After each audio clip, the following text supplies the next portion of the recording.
My name is Ben Cottam. I'm the Managing Director at Cottam Brush, and we've been brush makers since 1858. We supply our customers with catalogue and custom brushes.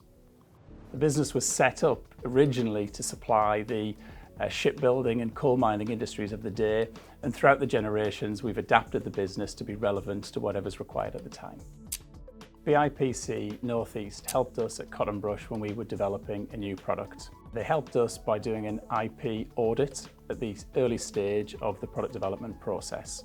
And in that audit, they were able to identify a lapsed patent that we could then use to help develop our product. So the product that we developed with the help of the BIPC has been a great success for us. It's now one of our top sellers, and we have completely eliminated all of the customer complaints that we had with the previous product, and we're selling around about £100,000 a year of this product.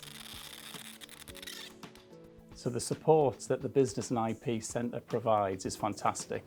At a local level, it really is as simple as walking into a library.